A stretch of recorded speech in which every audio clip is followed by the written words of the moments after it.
Hello বন্ধুরা, চলে এলাম পেঁয়াজকলি আর দুটো টমেটো নিয়ে। এই দুটো টমেটো দিয়ে আর পেঁয়াজকলি দিয়ে আজকে পুরো মাছের রেসিপিটা আমি কমপ্লিট করতে চলেছি। তো পুরো ভিডিওটা স্কিপ না করে দেখো, আশা করি ভালো লাগবে। তার আগে আমি তোমাদেরকে দেখিয়ে নিচ্ছি, আগে থেকে আমি এখানে মানে বাঁধাকপির শাক কেটে রেখেছিলাম। তোমরা কেউ ভেবো না এটা আমি এটা মাছে দেবো, এটা কিন্তু মাছের মাথা দিয়ে শাক করব তার জন্য। আর এখানে দেখো আমি লোটে মাছ কেটে টেটে ধুয়ে টুয়ে এটাতে লোটে মাছের মধ্যে আর কি টমেটো কুচি, পেঁয়াজকলি কুচি আর কিছু পেঁয়াজ কুচি আর 4-5 কোয়া রসুনের মতো দিয়েছি। আর এখানে গ্রাইন্ড করা মশলা দিয়ে দেবো এখন। তারপরে এটাকে ভালো করে ম্যারিনেট করব। তো এখানে দেখো ম্যারিনেট করে নিচ্ছি। তো ম্যারিনেট করতে করতে তোমাদেরকে একটা কথা বলি, তোমরা কেউ কেউ হয়তো ভাবতে পারো যে আমি এত রান্নার ভিডিও কেন আপলোড করি বা পোস্ট করি। তো আমার না রান্নার ভিডিও ছাড়তে বা রান্না করতে আমার অনেক ভালো লাগে। আমি কিন্তু আগে রান্না করতে একদম ভালোবাসতাম না বিয়ের আগে। তো বিয়ের পরে এখন এক্স্যাক্টলি রান্নাটাও আমি প্রপারভাবে শিখে গেছি আর ভালোও লাগে আমার রান্না করতে। আর তোমাদেরকেও নতুন নতুন রেসিপির ভিডিও দিতে আমার অনেক ভালো লাগে।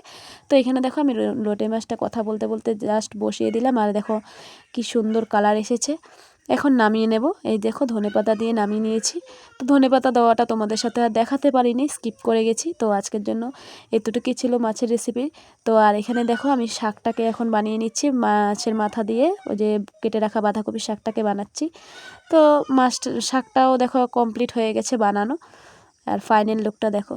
তো আজকের জন্য এতটুকুই ছিল, দেখা হবে নেক্সট কোনো ভিডিওতে। Thanks for watching.